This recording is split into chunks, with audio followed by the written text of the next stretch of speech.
Nous allons pouvoir reprendre pour nous intéresser dans cette dernière heure à la question de la formation des talents de demain entre mutation technologique et transformation du marché. Une table ronde qui va durer 1 heure, 3/4 d'heure de ce côté-ci, puis 10-15 minutes d'échange entre vous et les différents intervenants pour nous consacrer aux écoles, mais je crois que dans la salle il y en a pas mal qui sont actuellement directement concernés.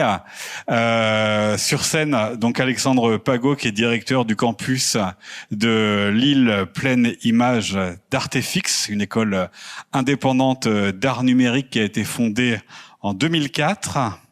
Vous êtes également présent en région parisienne, c'est ça, à Enghien-les-Bains et à Montpellier depuis 5 ans, et lauréate de l'appel à projet La Grande Fabrique de l'Image, France 2030, dont nous avons déjà parlé depuis le tout début. Le campus de Lille, lui, a ouvert en 2023. Camille Campion et Jean-Michel Biorel, vous êtes les cofondateurs de Creative Seeds. Ça vous dit quelque chose? Une école, Cesson-Sévigné, ça vous dit quelque chose aussi? C'est une école basée donc à Cesson-Sévigné en 2016 par des professionnels expérimentés issus des grands studios, et donc l'école forme au métier du cinéma d'animation 3D, aux effets visuels et aux jeux vidéo, et dans un cadre studio-école puisque les étudiants sont étudie dans une dynamique professionnelle, et en juin 2023, un nouveau campus a été ouvert au sein du Technopole de Rennes Métropole. Et donc 2 membres également de The Yard, Alexis qui est resté avec nous, et puis Virginie qui l'a rejoint. Et je donne la parole à Yann Marché, qui, comme ce matin, est toujours délégué général du PIDS Enghien et de France VFX, et c'est vous qui allez donc animer cette dernière heure. Merci à vous. Voilà, donc rebonjour. On voulait terminer sur la partie formation. En tout cas, c'était ce que m'avait proposé Joël. Et donc, ça permet, au vu de ce qu'on a pu échanger depuis ce matin sur la question notamment du marché des effets visuels, de l'industrie, de ses évolutions dans un marché, comme vous le savez, donc avec des transformations importantes, que ce soit en termes de contraction de marché, mais également en termes d'évolution technologique. Il y a un certain nombre de défis à relever, donc nous sommes là pour en parler. Et l'idée, c'est d'essayer de mieux aligner à la fois les écoles, les studios et l'industrie pour restaurer lisibilité, attractivité et confiance dans la filière.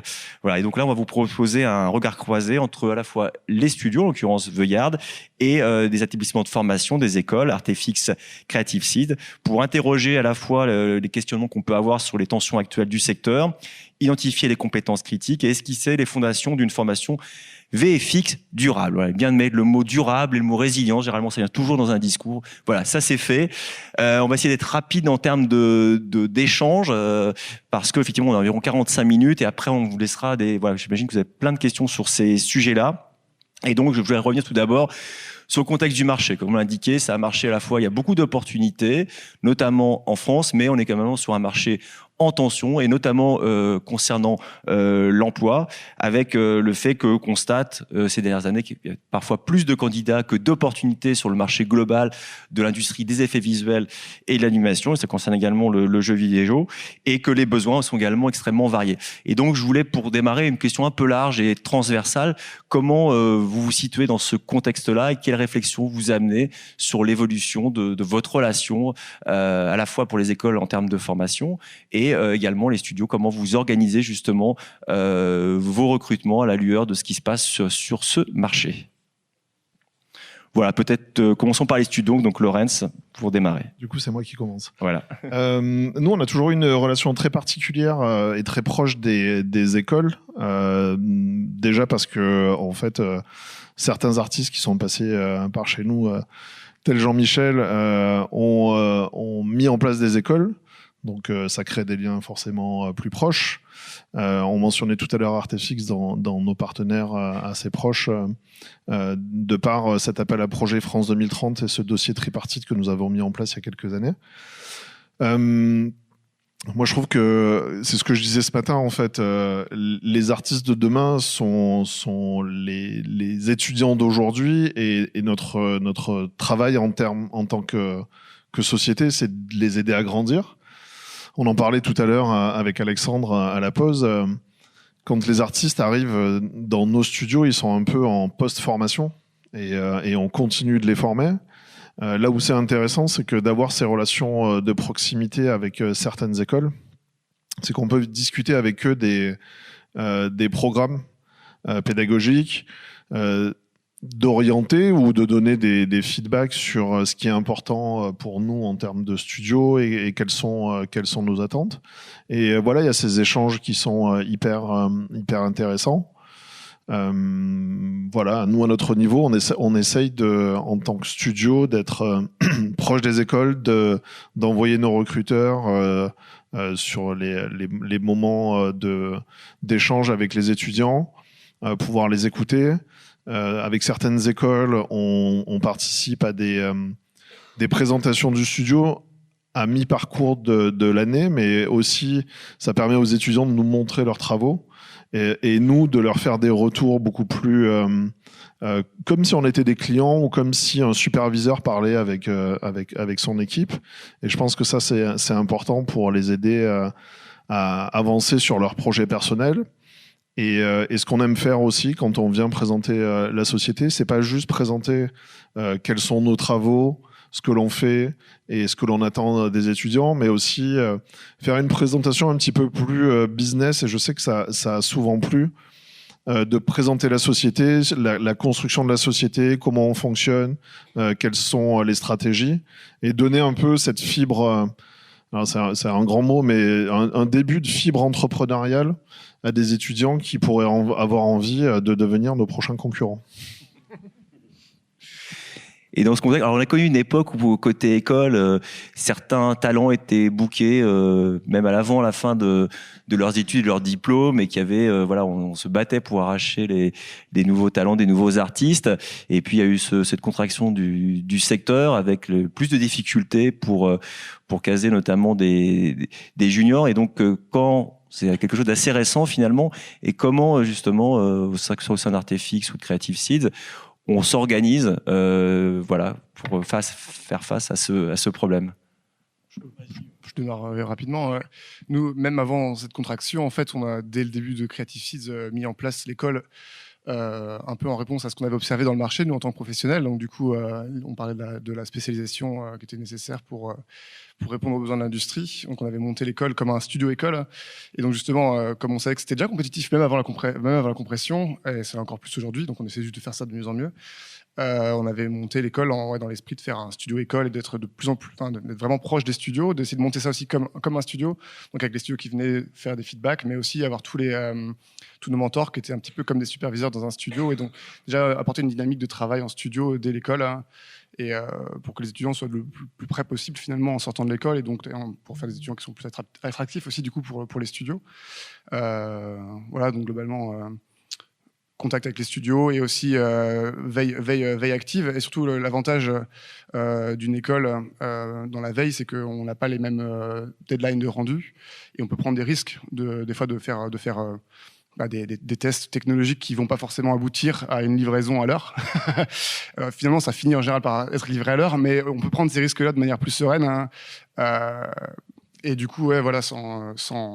Et puis, parce qu'au final, si on se plante ou si on n'arrive pas au niveau atteint, on aura quand même eu de toute façon la value pédagogique d'avoir appris des choses au passage. Donc, c'est ce qu'on essaie de mettre en place. Ouais, juste en 2 mots, bon, déjà merci de nous accueillir ici, c'est super chouette d'être à Rennes. On vous amène un peu de ciel gris du Nord, mais je sais que vous connaissez aussi. En tout cas, en termes de contexte, c'est vrai que tu parles d'un contexte qui était plus favorable il y a 5 ans, c'est vrai. En même temps, c'était un peu une anomalie. On l'a vu dans les courbes du CNC. Le Covid a généré quand même une anomalie où d'un coup, ces métiers ont explosé. Et donc, effectivement, il y a 3-5 ans, on avait plus de facilité à rentrer sur le marché de l'emploi. C'est une certitude. Là, je dirais qu'on est revenu à un niveau qui est normal. Voilà, donc avec une industrie qui est quand même super exigeante. Et donc, nous, et puis au même titre que Creative Seeds, je pense que l'enjeu pour nous et pour nos étudiants, c'est c'est de faire en sorte qu'il reste pertinent dans un monde qui change, quoi, dans un monde qui évolue, avec des technologies qui évoluent. On l'a vu aussi.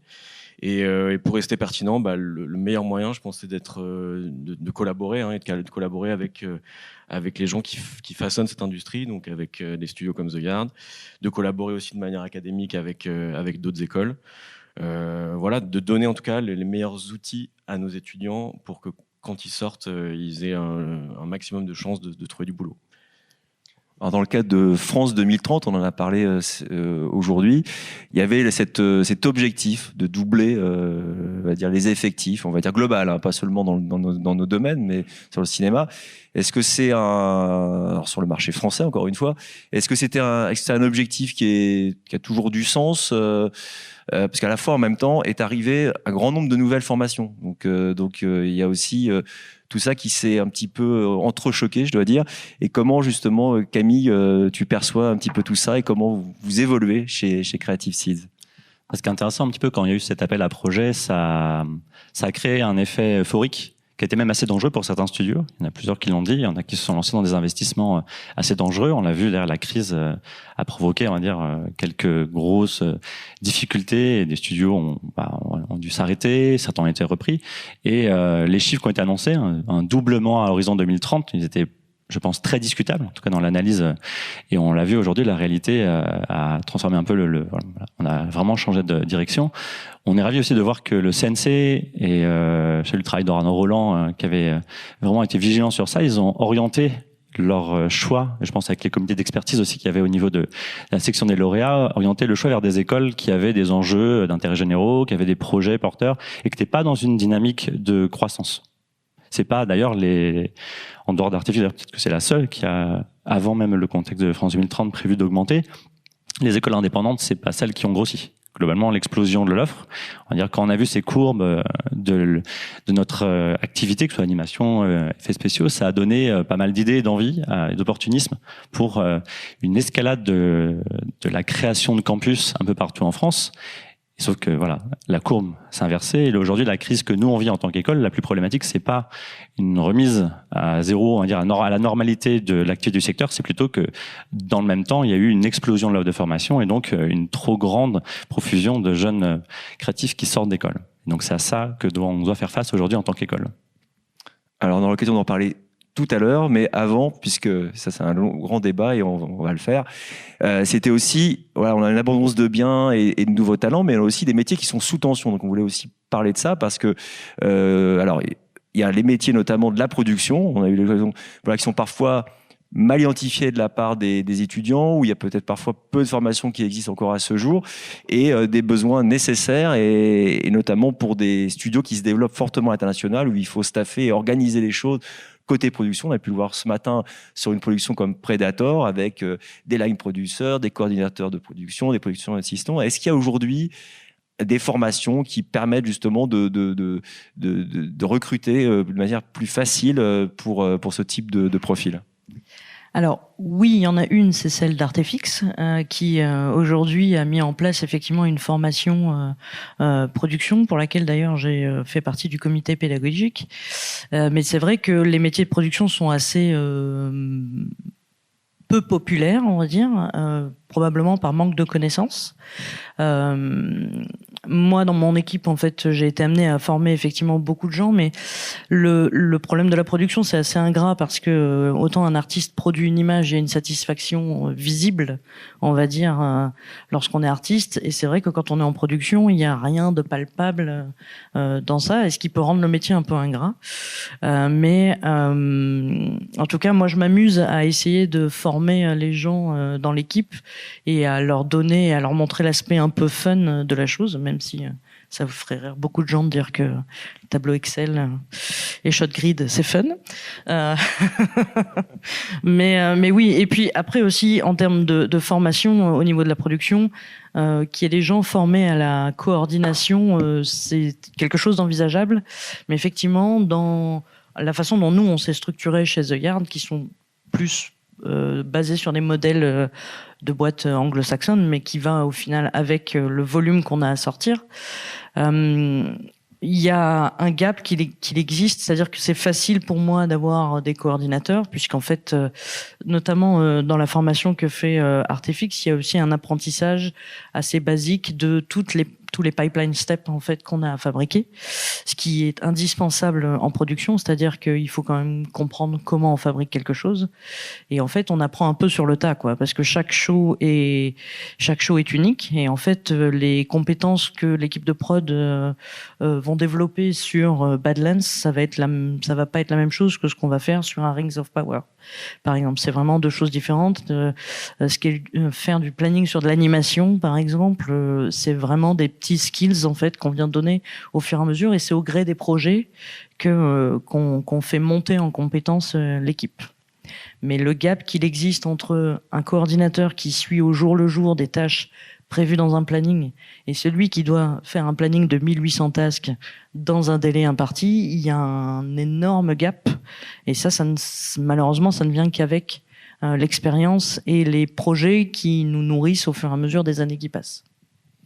Sur les profils qui sont formés au sein de Artefix, est-ce qu'il y a des gens, par exemple, qui sont arrivés côté créatif, et on leur dit, tiens, ça pourrait être intéressant de pousser côté production parce que on cherche aujourd'hui l'excellence en termes d'artistes VFX, et peut-être mieux vaut bifurquer vers la production sur un métier où on recherche des profils, mais en ayant quand même la connaissance des métiers artistiques, plutôt que d'être moyen dans un autre domaine où c'est extrêmement concurrentiel. Super exemple. Ma femme, parce qu'elle a fait la formation, elle est superviseur compo, et elle a fait la formation prod. Alors avec pour idée un peu sous-jacente de dire si à un moment j'ai envie de basculer en prod, j'irai en prod, mais en même temps pour lui donner aussi des armes, tu vois, pour gérer une équipe, être superviseur dans une équipe de prod, c'est quand même un rôle de manager qui s'improvise pas, quoi, et ça nécessite quand même d'avoir des billes. Donc oui, il y a des gens qui sont plutôt des profils créatifs qui viennent faire ces formations prod. Après,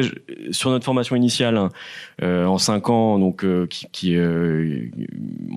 y a des vocations quand même qui se créent. Hein. On a tous les ans, on a 4-5 profils d'étudiants qui finissent en prod. Donc ça, c'est aussi plutôt des bonnes choses pour les studios parce que c'est des gens qui ont une connaissance forte du pipeline, qui sont passés par des steps d'artistes, qui sont passés par la fabrication d'un court-métrage quasi professionnel, en tout cas avec un pipe et des outils qui sont utilisés en studio. Donc voilà, on a en tout cas il y a une porte d'entrée pour des étudiants qui ont fait l'école en 5 ans d'arriver en prod. Voilà, mais c'est deux choses différentes puisqu'il y a la formation continue pour les artistes qui sont déjà en poste. Et ça, c'est une formation en 150 heures. Et puis après, il y a les étudiants de l'école qui ont une vocation, qui partent en prod. Alors, autre opportunité, j'avais passé la parole à Alexis qui vient de casser le micro, annoncer son portable. Voilà. Justement, il y a des enjeux importants en termes d'innovation et je dirais de rupture technologique. On a parlé notamment de l'arrivée de l'IA, des réflexions autour des pipelines, la manière dont on organise les choses. On a vu tout à l'heure que, par exemple, que Polytechnique a monté une formation en partenariat avec l'école Louis Lumière pour former des ingénieurs pointus dans le domaine de l'audiovisuel. Et justement, est-ce que ça fait partie des métiers sous tension de pouvoir constituer vraiment des pôles avec les bonnes compétences dans ce domaine-là? Absolument. Et en fait, on a plusieurs constats sur la partie technique. Déjà, si on reprend ce que j'évoquais tout à l'heure, on a vraiment 3 layers, enfin on a 3 couches. La partie innovation qui va nécessiter d'avoir des typologies de personnes qui sont différentes. On va avoir aussi la partie optimisation, pipeline, avec un petit peu plus d'architecture logicielle, des bases, des fondements, des fondations sur les algorithmes. Et puis on a la partie un peu plus infrastructure, avec la partie sécurité, sysadmin et autres. Le constat est le suivant, c'est qu'en fonction de ces couches-là, on va avoir des profils qui vont être plus ou moins disponibles. Typiquement, en infrastructure, c'est extrêmement compliqué de trouver des personnes qui sont compétentes dans le domaine.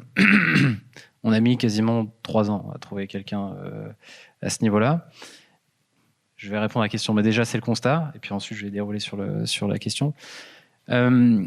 Sur la partie TD, on a pas mal de profils avec des expériences plus ou moins importantes. Nous, on recherche quand même des profils expérimentés, complémentaires, mais vraiment expérimentés parce qu'il faut qu'on aille vite sur des sujets complexes.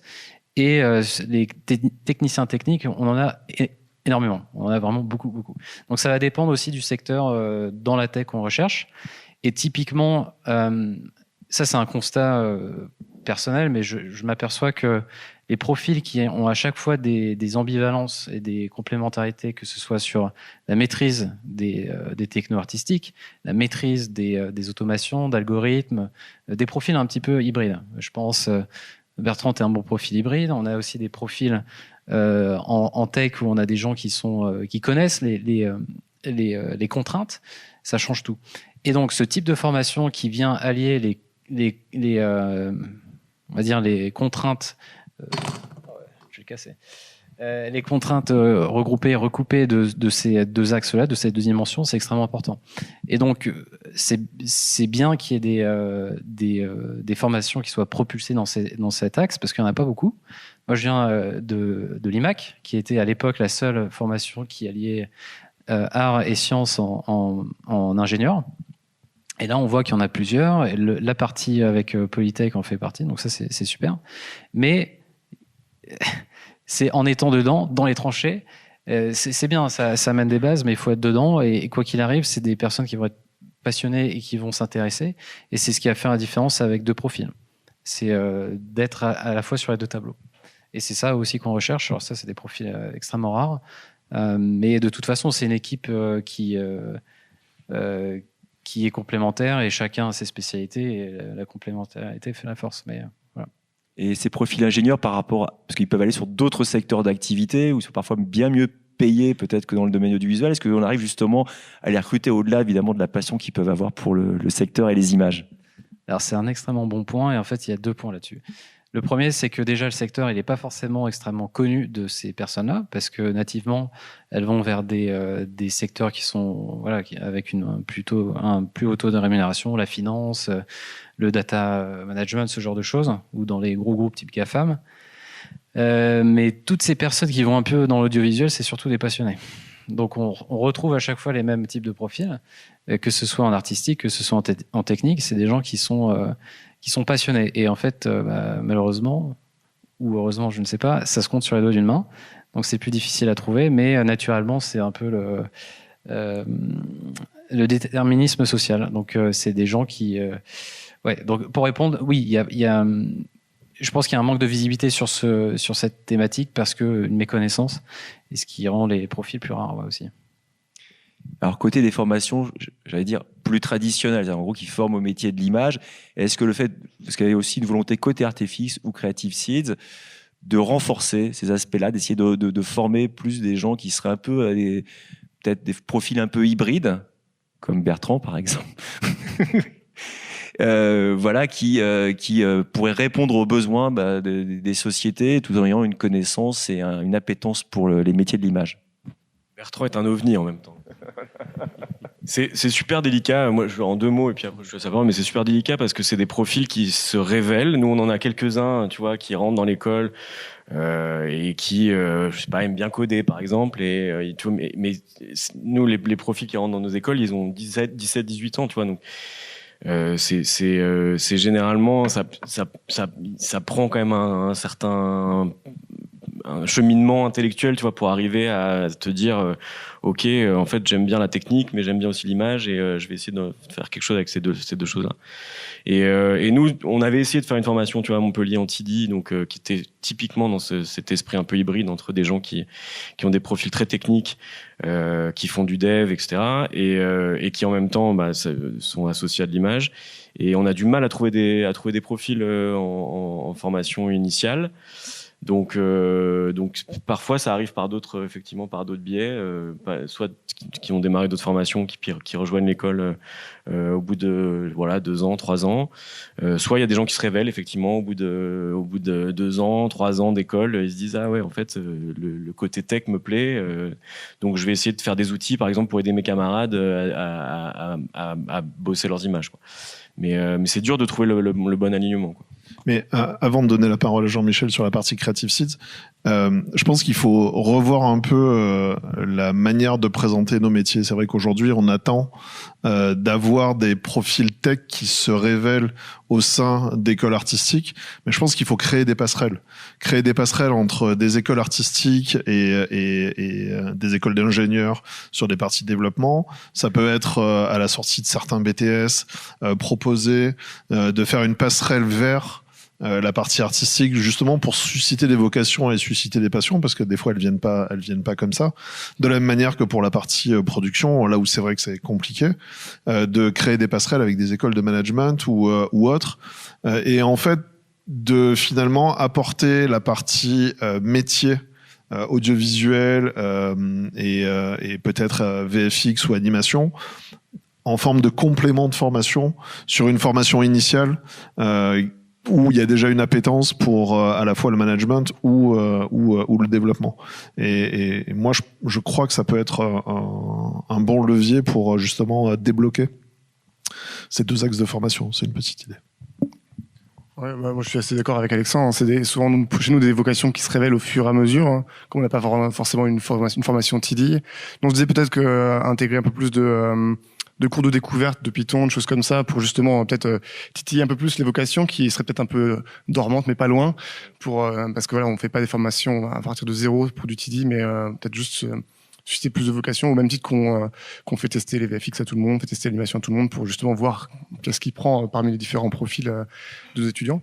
Après, c'est clair que comme c'est des choses qui vont être un peu sur le côté, qui sont pas forcément le tronc principal, hein, bah, il y a moins de temps pour le faire. Donc en général, ça va être des passionnés, encore une fois. Donc nous, ACS, c'est cool, c'est qu'on a pas mal de temps prof personnalisé pour chaque étudiant, ce qui fait que bah, les gens qui ont eu ce genre de vocation, ils ont été accompagnés. Donc l'année dernière, on avait un étudiant qui a codé son pipeline, par exemple, pour le film de production. C'était pas quelque chose qui était prévu dans le programme, mais le fait qu'on avait un suivi individualisé faisait qu'on a pu l'accompagner. Mais c'était pas le tronc principal. Donc c'est clair que après avoir des liens avec d'autres écoles qui ou même d'autres filières. Moi, je pense à la filière jeux vidéo qu'on est en train de mettre en place à Creative Seeds avec des game devs et des game designers. Hein. Je me dis que peut-être que dans les game devs, il pourrait y avoir aussi des gens qui sont déjà très axés à développement code, qui pourraient du coup avoir des contacts proches avec des artistes justement lors de la fabrication de jeux vidéo, qui pourraient peut-être aussi migrer vers des pipelines créatifs comme ça, voilà, avec une vocation initiale qui est plus proche peut-être du profil recherché. Est-ce qu'à l'instar de ce partenariat Louis Lumière, Polytechnique, il y a des réflexions en cours, même des choses qui à venir entre votre école et d'autres formations pour pousser certains sujets sur lesquels on disant bah tiens, faut qu'on essaye de monter ces partenariats comme le suggère d'ailleurs Lorenz. Est-ce qu'il y a des choses justement qui sont en train de se mettre en place, ou en tout cas des réflexions en cours de votre côté? Nous, on a déjà des choses un petit peu timides encore, parce que ce qui n'a pas forcément été dit, on a comparé l'attractivité de métiers mieux payés comme dans la finance, mais on n'a pas parlé aussi de l'accessibilité des études. C'est-à-dire que les carrières d'ingénieurs, les formations informatiques, elles sont souvent publiques. Donc il y a des options publiques qui permettent d'aller loin dans des études et même d'envisager des sujets de recherche et de prolonger ces études au-delà d'un master. Aujourd'hui, dans notre milieu, dans notre industrie, l'État pour l'instant n'a pas beaucoup financé les carrières et la formation initiale. Vraiment d'aller d'un jeune qui découvre ça, qui découvre sa vocation et qui va monter en technique sans rentrer dans une forme des fois d'endettement, de complexité, de mener sa formation. Donc on fait partie de cet écosystème. Donc on est sur Marc on a cité un CMA qu'on a remporté avec l'université, les Beaux-Arts. On essaie de s'insérer dans l'écosystème d'établissements publics. On accueille des étudiants de l'université de Rennes en licence 1 et 2 pour leur faire découvrir nos métiers, l'aspect créatif. Et on a envie d'aller plus loin et on verra ce que le futur nous réserve. Merci. Alors, il y avait un autre sujet qui revient souvent, c'est la question généraliste ou spécialiste. Donc, selon les années, ça varie, ça évolue. On dit, ah non, il faut arrêter les spécialistes. Voilà. Bon, quelle est votre vision par rapport à ce sujet? Nous, initialement, quand on a monté Creative Seeds, c'était clairement avec le constat qu'il y avait besoin de spécialistes dans le métier, donc il y a 10 ans à peu près. Et on a gardé cette ligne de conduite avec du coup un ensemble de profs qui étaient spécialistes de différents domaines, et on a designé l'école avec des départements qui étaient du coup des départements de spécialité. Donc on spécialise nos étudiants assez tôt. On commence quand même par un tronc commun du coup en première année et un début de spécialisation en deuxième et full spécialisation en troisième. Donc on est plutôt spécialisant, je pense, comme école, hein. Et ça nous réussit plutôt pas mal pour l'instant en termes de placement d'étudiants. Et de toute façon, dans les profils étudiants, pareil, il y a des gens qui ont des vocations, on peut pas aller contre ça. C'est ça qui est bien, justement. Les gens qui sont passionnés, de toute façon, on va avoir des animateurs qui vont faire du rendu des fois, ça arrive. et ouais, donc il y a des profils qui, du coup, sont généralistes parce que par nature, ils sont intéressés par plus de choses et ils ont une énergie plus grande aussi pour embrasser toute la complexité que c'est d'être généraliste avec un niveau d'exigence haut aujourd'hui. Parce que si on veut être généraliste, il faut être bon un peu partout maintenant. Juste pour compléter, en fait, je pense que il y a plusieurs types de profils nécessaires. Et ce que je trouve intéressant en France, en tout cas dans les écoles historiques et notamment indépendantes, c'est qu'il y a un panel d'offres avec des formations qui vont même explorer, comme Méliès, l'animation 2D, stop motion, 3D, des formations plus techniques et spécialisantes que les nôtres. Et du coup, ensemble, on offre un panel de spécialistes, de généralistes différents. Nous, à notre taille, à notre échelle, on pense qu'on avait le bon choix, en tout cas, d'aller vers la spécialité. Je pense que ça dépend beaucoup de la taille des studios, en fait. On peut avoir des artistes généralistes et je pense que c'est important que les étudiants aient un accès à toutes les disciplines pour comprendre les tenants et les aboutissants d'un pipeline et surtout si derrière, en fonction de la taille du studio dans laquelle ils vont travailler, qu'ils puissent comprendre ce qui se passe en amont de leur travail et en aval. Comprendre les problématiques du département précédent, comprendre les problématiques du département qui va suivre et ainsi adapter leur travail et la manière de fabriquer en comprenant voilà les problématiques qui les entourent. Et en ce sens, je pense qu'avoir des artistes qui ont une vision généraliste, c'est important. Certains, effectivement, iront vers des sociétés de taille peut-être plus petite pour justement pouvoir toucher à tout. Par contre, c'est vrai que, comme l'expliquait Virginie tout à l'heure dans la présentation, plus on grossit et puis on travaille sur des projets plus importants et de scale plus important, on est obligé, nous, en tant que société, de départementaliser la production, de vraiment mettre des steps dans le pipeline et donc de spécialiser les artistes et de faire en sorte que voilà, ils soient très spécialisés sur les tâches. On voit aussi que un artiste qui fait du CFX, donc le CFX c'est le character FX, c'est tout ce qui est vêtements, les cheveux et toute la dynamique qui va autour de cela. Un artiste qui fait ça tous les jours, 20 jours par mois, est forcément beaucoup plus performant, pas tant en termes de rapidité de travail, mais surtout en termes il va aller chercher les 10-15% qui permettent d'atteindre un niveau d'exigence qui permet de travailler sur des projets de grande envergure. Et en tout cas, chez nous, la difficulté aussi qu'on a, c'est que, effectivement, comme j'expliquais, on peut avoir des gros projets, des plus petits projets. Outre la taille de l'entreprise, il y a aussi la taille des projets, parce que ça peut arriver qu'on ait des shows plus petits. Et pour des tâches plus petites, ça n'a aucun intérêt en termes d'efficacité et de production que de découper une tâche de 5 jours en 3 personnes. Donc pour nous, on a tout intérêt, effectivement. Donc avoir des généralistes, ça nous intéresse, mais les spécialistes nous intéressent aussi quand on attaque des plus gros morceaux, quoi. Est-ce qu'aussi, par rapport à une évolution du marché, alors je reviens un petit peu sur ce qu'on a évoqué ce matin, il y a aussi la nécessité de se faire reconnaître pour certaines spécialités où là, il faut être hyper pointu pour décrocher justement certaines grosses productions internationales. On va dire, ah bah tiens, eux, ils sont géniaux en simulation FX, par exemple. C'est eux qu'on doit aller voir pour ça. Est-ce que ça compte aujourd'hui ? Ça peut compter, mais après, ça dépend de la trajectoire qu'on veut donner à notre société. Nous, typiquement, chez The Yard, il y avait cette volonté de travailler sur les plus gros projets internationaux et on peut pas arriver et se retrouver sur Stranger Things du jour au lendemain. Donc, il faut construire la stratégie de la société, de la croissance de la société. On commence généralement par, et c'est pas forcément le plus simple, mais on commence généralement par tout ce qui est 2D, donc compositing, c'est là où on a le plus grand vivier d'artistes artistes. Et c'est là où on peut commencer par des tâches plus simples, typiquement des incrustations écran, typiquement des fonds bleus ou des choses comme ça. Et step by step, année à année, projet par projet, amener de la complexité.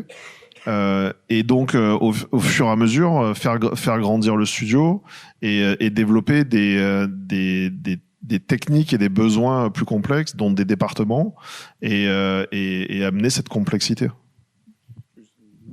Je vais faire une mini précision sur le généralisme. C'est que moi je dis qu'on forme des spécialistes, mais en fait le niveau de spécialisation dont on parlait avant est encore plus pointu que ce que nous on appelle un spécialiste. En vrai, nous on dit un spécialiste enviro va faire du modeling, shading, lighting, compo. C'est déjà beaucoup de métiers différents en fait. Donc on aiguille, mais la fin de spécialisation à ce niveau extrême se fera plutôt en studio finalement, et on leur donne quand même plusieurs cordes parce que limité à juste ok, tu seras juste modeleur mon enfant, ça peut être un petit peu trop restrictif. Je vais faire le parallèle aussi côté technique, c'est exactement la même chose. En fonction de la taille, de la dimension, ça va être des profils généralistes qui vont être plutôt privilégiés ou des spécialistes. Mais avant d'être spécialiste, moi en tout cas, je prends l'exemple sur mon autopromotion avec l'IMAC. Formation école d'ingénieur avec beaucoup d'art. On a fait de l'histoire de l'art, des esthétiques, du game dev, de l'OpenGL avancé. Enfin voilà, un pan assez conséquent qui permet ensuite à des profils de type ingénieur de comprendre un peu mieux quels sont les enjeux côté artistique. Et une fois qu'il y a tout ce bagage, on va dire, de compréhension et technique, c'est beaucoup plus facile de s'insérer, de s'adapter à des enjeux business. Mais encore une fois, par exemple, dans mon équipe, on a aussi bien des personnes qui sont spécialisées par département, parce qu'il y a un moment, le scale fait que il faut que ce soit géré par des personnes dédiées. Et puis en fonction de projets ou de typologie de sujets, c'est des personnes qui vont faire plusieurs choses en même temps, des profils un peu plus DevOps. Donc c'est un peu le même pendant côté technique. Ouais. Merci. Donc on va dire des spécialistes avec une capacité d'adaptation, parce que c'est des métiers où il faut s'adapter en permanence. Autre sujet qui était un sujet qui, je dirais, qui est plus dans le débat actuel sur la question de la formation et comment elle doit évoluer dans l'industrie. Il y a eu notamment des échanges sur ces sujets-là lors du dernier RADIRAF, avec notamment un discours qui a fait date du président du CNC sur le fait de donner un peu plus de lisibilité aux écoles, voilà, qui quelque part remplissent un certain nombre de critères de sérieux, avec la volonté d'avoir un label, de labelliser un certain nombre d'écoles via l'Eureka. Et donc c'est une question un petit peu transversale, puisque c'est comment on va restaurer à la fois ce lien de confiance entre les futurs entrants et les organismes de formation pour entrer dans cette industrie. Et donc il y a des questions évidemment à la fois de régulation, de gouvernance. Et donc là, je parle un peu à ces écoles qui sont liées justement au RECA. Comment justement vous évoluez en termes de réflexion globale sur les métiers de la formation pour travailler, on va dire, main dans la main aussi avec les studios, pour que les futurs artistes, les futurs personnes qui vont travailler dans ce secteur-là puissent faire les bons choix et évitent de se retrouver dans certaines formations qu'on ne nommera pas, mais qui sont parfois des formations qui créent de la frustration, voire du désespoir. Bah déjà, c'est aussi d'essayer de travailler main dans la main avec certaines écoles. Quand je citais le RECA, d'ailleurs c'est avec nous et l'école Artifix et d'autres écoles, on était 4 écoles à avoir porté au sein du RECA le fait de le transformer en label. Et donc c'était un premier étape, parce que ce que je disais tout à l'heure, c'est qu'il y a beaucoup d'écoles. Quand l'activité économique dans notre secteur baisse, il y a des studios qui disparaissent, mais ça n'a pas été le cas des écoles. Et cette chose est rendue possible par un usage des chiffres très discutable sur l'insertion professionnelle. On va dire c'était le premier, je pense le premier pilier de transformation du RECA, c'est de la transparence sur nos chiffres. À la fois combien de jeunes sont diplômés en rentrant en première année jusqu'à la dernière année, et surtout combien sont insérés professionnellement. Qu'est-ce que ça veut dire être inséré professionnellement? C'est inséré professionnellement dans nos métiers, dans notre secteur, pas un stage, et comment on calcule. Et là, il y a eu un débat, il y a eu même un schisme un petit peu, parce que certaines écoles vont partir du RECA une fois que la labellisation aura été conclue. Là, elle devrait d'ici à la fin de l'année scolaire, normalement, on devrait avoir la fin des derniers labellisés. Et on s'est mis d'accord sur la manière de le faire. Parce que le premier problème, c'est le manque de transparence. Et on est ravis, d'ailleurs j'encourage les gens qui l'ont pas vu à aller sur le site des Radiraf pour voir le discours de Gaëtan Bruel, président du CNC. Il y a un enjeu, et c'est assez nouveau, ça fait longtemps qu'on le sait. Mais voilà, les dimensions et on va dire l'effet d'échelle, le nombre d'écoles et le nombre d'étudiants, et du coup l'image qu'on peut porter aujourd'hui sur notre secteur, se dégrade et on le subit tous. Donc le discours, c'était se protéger, s'entraider entre studios, s'entraider entre écoles. Et une fois que le RECA, on va dire, sera mieux structuré et épuré, on pourra travailler ensemble, et on a déjà commencé à travailler avec plusieurs écoles. Juste un point par rapport à ça, c'est important que nous, en termes de studio, alors quand on dit qu'on a créé il y a 4 ans maintenant un partenariat avec Artefix, c'est pas un partenariat exclusif. The Yard ne travaille pas exclusivement avec Artefix, et Artefix ne travaille pas exclusivement avec The Yard. On va casser l'idée reçue, mais l'idée, c'est au même titre que The Yard, il y a d'autres studios français et anglo-saxons qui participent aux journées pédagogiques et de réflexion sur les programmes, comme je l'évoquais tout à l'heure. C'est important que nous, en tant que studio, quelque part, à notre manière, on labellise un petit peu aussi les écoles qui forment correctement les artistes.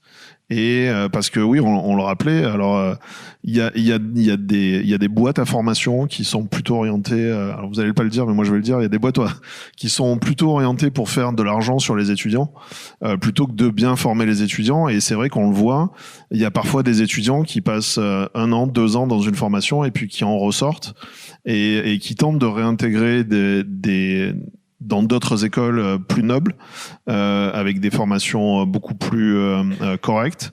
Et je sais, pour en avoir discuté avec certains des représentants de ces écoles-là, que ces étudiants qui ont passé 2 ans dans des écoles pas haut niveau arrivent et doivent repartir de zéro finalement.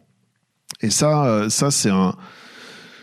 c'est un vrai désastre, à la fois pour les étudiants qui sont démoralisés pour la plupart, pour les familles qui perdent beaucoup d'argent parce que ça coûte de l'argent de se former aujourd'hui, malheureusement en France, même si on a beaucoup d'aides au niveau national, se former correctement, ça coûte de l'argent. Donc je pense que nous, en tant que studio, on doit être là pour travailler avec les écoles et comme je le disais, quelque part labelliser un petit peu à notre manière les écoles qui travaillent bien. Ouais, t'as tout dit sur la transparence. Je pense que la transparence, c'est vraiment le facteur clé. La transparence auprès des studios, sur la manière dont on forme nos étudiants, sur le programme pédagogique, sur le taux d'insertion et sur le sérieux général de la formation. Mais c'est aussi la transparence vis-à-vis des étudiants. Je pense de leur expliquer qui sont dans un contexte qui change aussi, que on essaie de tout faire pour essayer de les accompagner dans ce contexte-là, de la transparence avec eux sur les studios, en faisant venir des professionnels dans l'école pour accompagner leur formation. Et puis qu'est-ce que je voulais dire, je sais plus. Non, voilà, cette transparence, je pense qu'elle est clé, c'est impératif. J'avais autre chose à dire, j'ai oublié. Ça y est, désolé. Alors, autre enjeu, je sais pas quel était ce que tu voulais dire, enfin, peu importe. La question, c'était aussi sur les enjeux démographiques, c'est-à-dire le fait qu'on a vu effectivement une croissance importante des formations, voilà, notamment rien que je crois que sur Rennes, il y a un grand nombre d'écoles qui se sont installées ces dernières années. Il y a un enjeu démographique dans le sens où il risque d'avoir plus d'écoles que de candidats potentiels, puisque baisse de la démographie, pardon pour le lapsus, oui. Démographie, enfin, en France notamment, il y a un certain nombre de pays. Justement, comment on adapte aussi son modèle, parce que, par exemple, Artefix est présent sur plusieurs sites. Ouais. Vous avez ouvert récemment Lille. Voilà, il y a aussi Anguin-les-Bains, même si c'est plus modeste. Mais comment, justement, on revoit et on repense son modèle à la lueur de ce qui va se faire dans 5 à 10 ans? Alors, je te laisserai peut-être répondre sur la démographie, mais juste j'ai retrouvé ce que je voulais dire. En tout cas, ce qui est chouette, c'est quand même de célébrer le fait qu'on on fasse partie des meilleures formations du monde. Hein, on l'a dit ce matin, et d'avoir un soutien institutionnel comme le CNC, ça montre quand même que voilà, il y a beaucoup de bonnes écoles en France, et ça, je pense qu'il faut le célébrer. Et on fait un travail pour essayer de perpétuer ça. Donc voilà, c'était important de le dire aussi, que on parle souvent des formations qui font un moins bon boulot, mais il y a quand même beaucoup de formations qui font énormément de bon travail en France, quoi. Et sur la démographie, la démographie, bah oui, je pense que ça c'est une réalité. Il y a de moins en moins de jeunes qui arrivent sur le marché des études entre guillemets, quoi. Donc forcément, ça remet un peu en question nos modèles. Donc et on doit s'adapter aussi à un volume là de candidats qui baisse et on va évidemment ça nécessite d'avoir une réflexion sur comment on transforme un peu l'école autour de ça. Oui, de quelques mots, nous on reste une école relativement petite, mais clairement ce qu'on a vu juste en quelques chiffres, hein, depuis le 2021 on était 5 écoles, et on était 7 avant école, il y en a 6 qui se sont créées à Rennes, qui ont ouvert des nouveaux campus, des écoles qui existaient déjà bien entendu, dans d'autres villes qui ont ouvert un nouveau campus, et ça a fait fermer 2 écoles. Coup sur coup à Rennes, parce que ça crée aussi de la fragilité. La baisse démographique va créer de la fragilité sur un grand nombre d'écoles. Tu parlais de Lorenz, d'étudiants qui changent d'école. Nous, l'année dernière, on a atteint le chiffre de 40% de candidatures à l'école qui venaient d'une autre école. Donc c'est vraiment ce qui a fait que malgré une potentielle baisse démographique, nous, elle est hélas compensée par des jeunes qui sont souvent en difficulté aussi morale, et c'est un choix difficile à faire, compliqué de quitter et de remettre en question ce choix initial. Mais on verra. Voilà. En tout cas, c'est aussi cet appel qui a été fait par le président du CNC. On passe une tempête de transition, et ce sera peut-être au pouvoir public d'aider à les structures qui voudront voir encore debout d'ici quelques années. Moins d'étudiants, mais surtout trop d'offres de formation, quoi. De qualité. Alors, on voulait laisser un peu de temps concernant les questions, parce que c'est évidemment un sujet qui est souvent intéressant d'avoir un débat et un échange avec la salle. Donc il nous reste une dizaine de minutes, donc on va en profiter. Absolument. Qui souhaite poser une première question?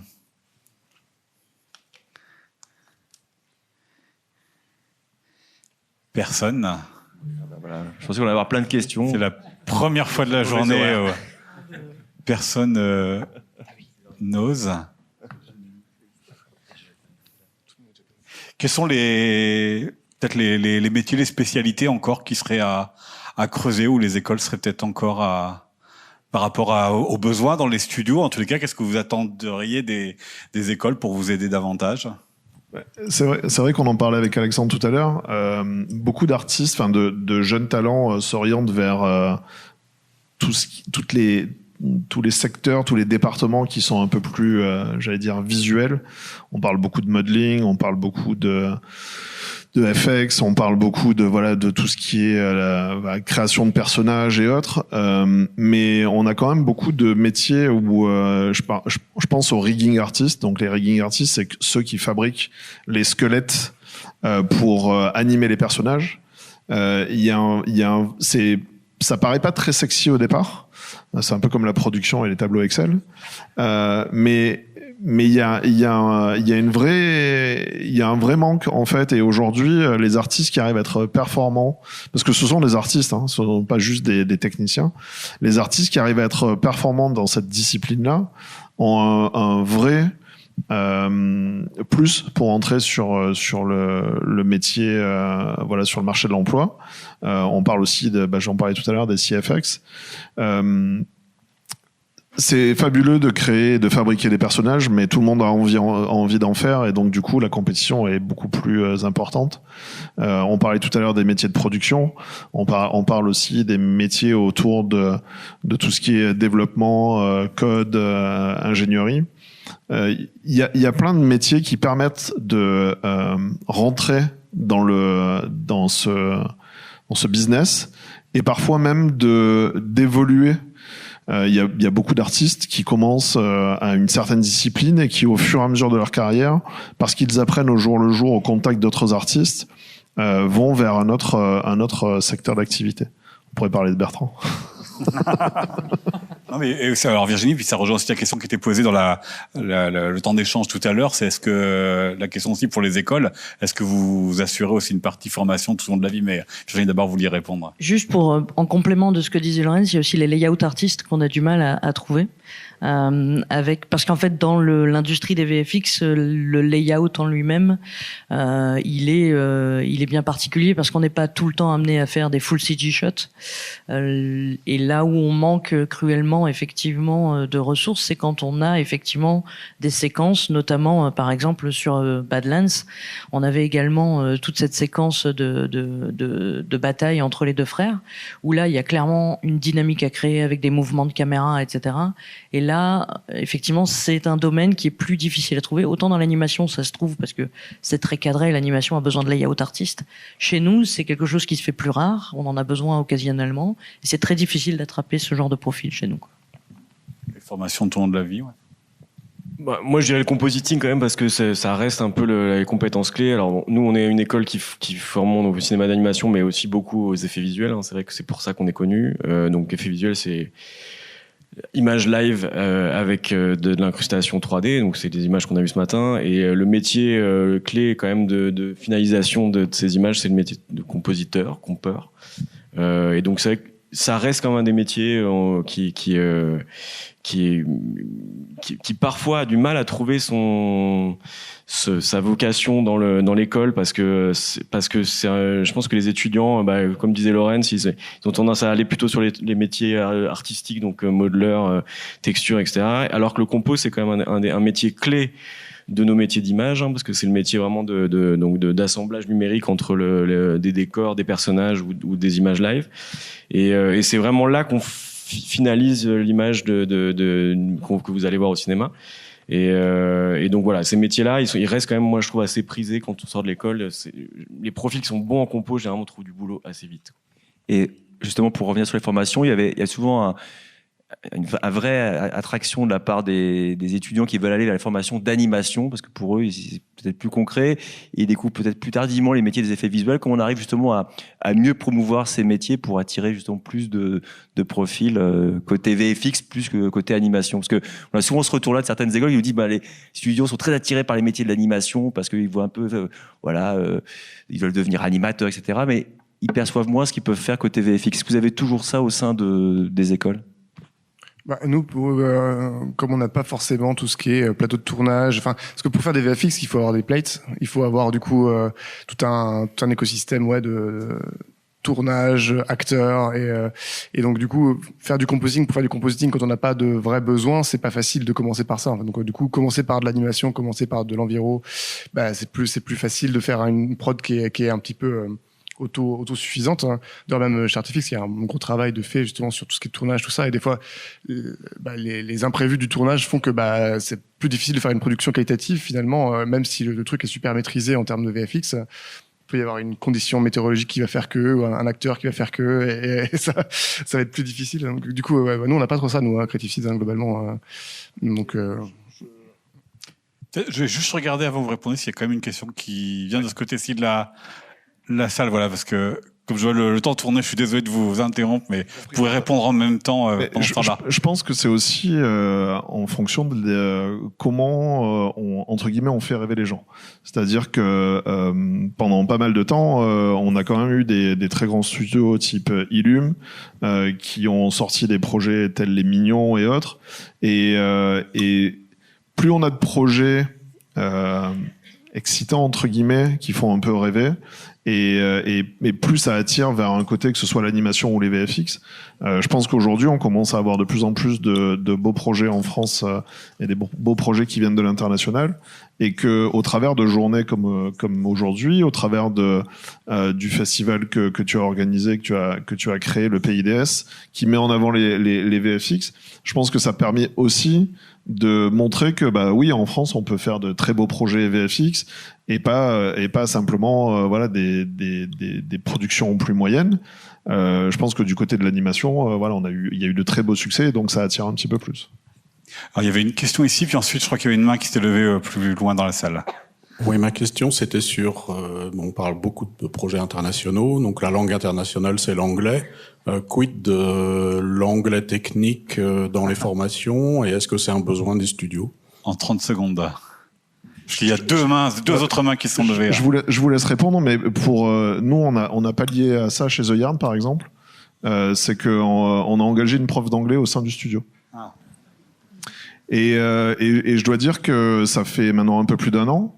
Et c'est quelque chose qui est très bénéfique. Déjà, c'est un petit moment aussi de respiration dans la journée pour les différents étudiants, puisqu'ils redeviennent étudiants au sein du studio et qui peuvent continuer de se former. Et c'est hyper bénéfique justement aussi pour nous, le marché qui est le nôtre, qui est le marché international. Donc, moi, j'ai souffert d'un manque d'éducation en langue anglaise quand j'étais à l'école et j'ai trouvé très intéressant de pouvoir proposer ça en tout cas à nos employés et faire en sorte qu'ils puissent continuer de se former en interne. Camille, je ne sais pas si pour les écoles vous souhaitez répondre ou Alexandre. Nous, les cours sont en anglais à partir de la 3e année, donc effectivement ça règle le problème. 3, 4, 5, tout est en anglais. Les présentations sont en anglais. Les making-of que les étudiants doivent produire sont en anglais. Donc voilà, ils sont habitués de toute façon à l'anglais technique dès la 3e année. Et puis on a des classes inter en fait dès la 1re année. Donc dès la 1re année, c'est divisé français inter. Et après, ça se rejoint en 3e année. Une question ici et puis ensuite tout en haut. Question plutôt pour Virginie, du coup. Quand on se forme, nous, on donne un portfolio, une démo reel. Mais en tant que chargé de prod, du coup, qu'est-ce qu'on présente pour rentrer dans un studio? Et est-ce que les studios recrutent des juniors? Il va falloir des très beaux tableaux Excel. Là. Il faut être beau, mais il faut avoir des formules. Non, je plaisante. En général, les questions qu'on pose au niveau du recrutement, c'est le nombre d'artistes. Par exemple, pour de la coordination, ça va être le nombre d'artistes que la personne a pu gérer au cours de ses rondes. Pour des LP, ça va être la quantité, la taille de l'équipe, en fait. Combien de shots. Pour les producteurs, on va parler de budget. Quel est le budget que tu as géré sur les timelines, en fait, sur quelle durée. Donc voilà, c'est des métriques qui sont un peu propres à chaque catégorie. Donc voilà. Et pour les juniors, du coup, qui veulent rentrer. Voilà. Et pour les juniors qui veulent rentrer, ça marche beaucoup sur la motivation. En fait, comme j'expliquais un petit peu, c'est un peu bizarre la prod parce qu'effectivement il n'y a pas cette fierté de créer de l'image. En revanche, ce que j'écoute moi essentiellement dans les recrutements, c'est l'envie, c'est la passion qui passe autour. C'est-à-dire que quelqu'un qui pour moi n'est pas intéressé et qui ne s'intéresse pas à des breakdowns, même en prod, en fait, pour moi c'est très important de savoir que les gens qui veulent rentrer dans ce métier-là sont des gens qui sont passionnés et qui aiment l'image, parce qu'en fait pour être un bon coordinateur, pour être un bon LP ou un bon producteur, son rôle, c'est de vendre des images et c'est de savoir ce qu'il a dans son devis et de savoir à quel moment il peut aller recharger le client. Est-ce que c'est légitime ou est-ce que ça ne l'est pas? Et s'il ne connaît pas la fabrication et s'il n'a pas compris l'ordre et les enjeux de chaque étape de fabrication, ça n'en devient pas un bon producteur. Chez The Yard, on parle beaucoup de passion parce que c'est quelque chose qui nous anime et c'est une des valeurs essentielles que l'on essaye de prôner au sein de la société. Et moi, ce que je dis souvent à la team recrutement, c'est que on préfère engager des artistes qui sont peut-être un peu moins bons, un peu moins expérimentés, mais qui sont hyper passionnés, parce que je sais par expérience que les équipes sauront former ces artistes, former les nouveaux collaborateurs, plutôt que des experts mais qui sont un peu des mercenaires qui travaillent un peu dans leur coin. Ça marche un temps, mais sur la durée ça marche pas, et nous ce qu'on essaye de faire, c'est de recruter pour durer, en fait, et pas pour faire une courte expérience. Donc la passion est essentielle, et par-delà tout ça, les valeurs humaines. Et puis donc la toute dernière question. Merci. Une question pour les deux écoles. La saison des JPO salon a commencé. Comment est-ce que vous mettez en avant le label d'Eureka? Est-ce que c'est dans la plaquette, bien visible? Et quelles sont les réactions par rapport aux statistiques d'emploi qui, de fait, sont pas très bonnes? Alexandre, Jean-Michel, Camille, qui souhaite? Camille. Déjà on parlait, globalement c'est très peu connu, c'est le gros challenge qu'on a, le RECA est extrêmement peu connu. C'est quelque chose qui potentiellement sera amélioré dans les temps à venir avec les annonces du CNC, donc peut-être le consolider et consolider l'équipe du CNC, du RECA, pour améliorer ça. Donc nous, ce qu'on fait, au maximum, hein, on en parle, on a des éléments imprimés, visuels pour le positionner. On est transparent en salon sur le contexte. De toute façon, la crise aussi, parce qu'on a beaucoup parlé de l'épiphénomène, notamment la grève, mais la crise qu'on vit dans notre secteur, c'est une crise économique. Elle touche l'immobilier, elle touche la tech. En fait, quand on parle avec des familles, la plupart des gens en face de nous disent, bah oui, nous aussi, dans nos métiers, c'est pas une crise. En fait, il y a un monsieur qui s'appelle Poutine qui a envahi l'Ukraine et par une suite d'événements, le gros de la crise qu'on vit aujourd'hui, c'est pour ça qu'acheter une maison, les taux, ils ont triplé, quadruplé, tout l'ensemble économique. Voilà, on est dans une énorme crise économique et qui, en espérant qu'un autre monsieur de l'autre côté de l'Atlantique fasse autre chose encore plus taré et qu'on soit pas dans autre, parce que le monde est très interconnectés. Nous, on avait vécu notre première crise quand j'ai travaillé après la crise subprime aux États-Unis entre 2009 et 2011. Il y a plein de studios, Attitude, Durand-Dubois, plusieurs qui ont fermé à l'époque. Puis 2014, hop, de nouveau, plein emploi, c'est parti, il n'y a pas Séversiste. Voilà. Donc on va voir comment ça va évoluer. Donc, on a un discours de cet acabit-là. C'est transparent. Oui, en moyenne, on est passé de chiffres en l'ensemble des écoles du RECA qui étaient aux alentours de 65-70% d'insertion professionnelle, qui sont tombés à 40% en 2023, qui commencent à remonter, sachant que nos concurrents autour dans les salons, ils continuent de dire qu'ils sont à 95%. Ouais. Alexandre, si vous voulez pas acheter. mieux, on communique de la même manière. On a des supports maintenant sur les salons, effectivement, et puis dans les confs qu'on fait aux parents, on communique de manière super transparente, tu vois. Enfin voilà, je crois que de toute façon, il y a un effort de guerre collectif de dire, on préfère que vos enfants aillent dans une bonne école plutôt que dans une mauvaise. Et si c'est pas chez nous, c'est pas grave, mais en tout cas que ce soit une bonne, quoi. Et c'est quand même en train de s'améliorer. Il y a des bons signaux. C'est pas mal pour terminer ça. Hein, c'est positif. Merci Alexandre Pagot, Camille Campion, Jean-Michel Biorel, Yann Marché. Merci à l'équipe de The Yard, Alexis, Virginie, Laurence, Joël pour la préparation et l'organisation de cette journée. Je propose à Fabrice Vassemont de venir me rejoindre. Donc je remercie tous les membres de Clair Obscur Traveling, François-Xavier qui doit être quelque part pour la ville et puis l'équipe ici 360 qui nous a accueillis. Et merci à tous. Et Fabrice pour le mot de la fin et pour ouvrir les festivités de Traveling. Oui, tu as tout dit, comme d'habitude. Ton professionnalisme te caractérise encore une fois. Merci à toi pour l'animation de cette journée. Merci à l'ensemble des intervenants et des invités. Vraiment, c'était une journée passionnante. Merci à toute l'équipe de The Yard.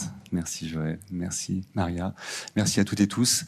Le festival se poursuit. Alors déjà, pour commencer, vous indiquer que juste à côté, sur le même trottoir, un petit peu plus loin, il y a un lieu qui s'appelle le 360. C'est l'ancienne salle de spectacle du 4 bis. Ça, c'est pour les anciens. Dans cet espace, en fait, on a créé notre nouvel espace de convivialité, ce qu'on appelle le cœur du festival. Donc, on pourra boire des sodas, des bières aussi. Voilà, donc il est ouvert pour vous, si vous voulez poursuivre les discussions autour des enjeux que vous avez évoqués toutes et tous aujourd'hui même. Vous dire également que tout au long du festival, il y a des formations, études de cas, masterclass, lecture de scénarios.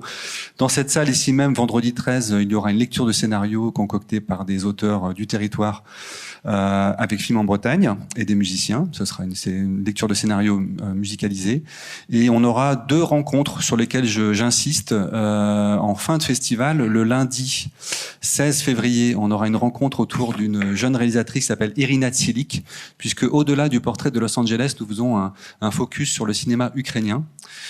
Camille, tu as fait le parallèle entre les États-Unis et la Russie. Et effectivement, nous aussi, on s'intéresse à ces 2 territoires particulièrement en difficulté sur le point de vue de la démocratie et aussi de l'attaque contre la frontière de l'Europe, puisque l'Ukraine, c'est la frontière de l'Europe. Et donc, le voyage en Ukraine fait partie de notre festival Traveling de cette année. Et on accueille Irina Tsilik, qui est une jeune réalisatrice, écrivain, poétesse, femme de soldat aussi, maman, et elle écrit son prochain long métrage qui sera un film d'animation qui sera coproduit par Vivement Lundi, société de production rennaise que vous connaissez sans doute. Elle viendra donc parler de ce projet en cours de production en compagnie d'Emma Carré, qui est chef storyboardeuse au sein de Vivement Lundi. Ce sera lundi à 10h et elle est là toute la semaine pour présenter ses films précédents. Et enfin, dernière rencontre professionnelle, ce sera mardi à 10h dans cette même salle aussi, C'est une rencontre avec Momoko Seto, une jeune réalisatrice également du CNRS, qui vient de réaliser son premier long métrage qui s'appelle Planète. C'est un film qui a fait la clôture de la semaine de la critique à Cannes et qui a eu également le grand prix à Annecy, le prix Émile Reynaud pour ceux qui connaissent. C'est un film d'animation, mais aussi en 3D, avec des prises de vue réelles. C'est un film très hybride, passionnant. C'est l'histoire de 4 pissenlits qui traversent l'univers à la recherche d'un territoire plus propice que la Terre qui vient d'exploser. Et c'est un film sans dialogue. Et on a décidé de mettre en place, au-delà de cette avant-première qui se déroulera le lundi 16, c'est ça, au TNB, dans la grande salle du TNB. C'est une des plus belles salles à Rennes pour voir des films parce que le son est quasiment à 360 degrés et l'image est formidable. Donc je vous invite à aller voir ce film, Planète. On accueille Momoko Seto et Alain Lérac, le co-scénariste du film, pour nous venir raconter justement la genèse de l'écriture d'un film sans dialogue. Parce que moi, sur le coup, ça m'a intéressé de voir ce que c'était qu'un scénario sans dialogue. Et donc, ils seront là mardi à 10h dans cette salle pour vous parler de ce travail. Je souligne sur un fait, c'est que Alain Lérac est un scénariste très expérimenté, mais qu'il travaille avec la nouvelle génération, donc Momoko Seto, mais d'autres aussi. Et c'est quelqu'un c'est quelqu'un qui est un passeur en fait. Et voilà, donc il a la passion de parler de son travail et de transmettre cette passion aux plus jeunes, notamment à l'université à Paris. Donc on attend beaucoup de cette masterclass. Donc on vous attend toutes et tous et sur ces 2 rencontres et bon festival, travelling à toutes et à tous et bienvenue au 360. Merci encore à toutes les intervenants.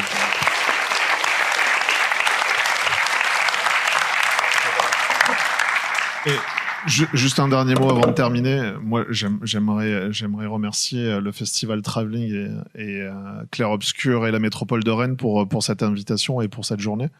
C'était un vrai plaisir de pouvoir partager avec vous à la fois notre passion, notre vision et puis partager aussi avec nos partenaires, que ce soit les différentes écoles, Artefix, Creative Seeds, l'INRIA, le CNC.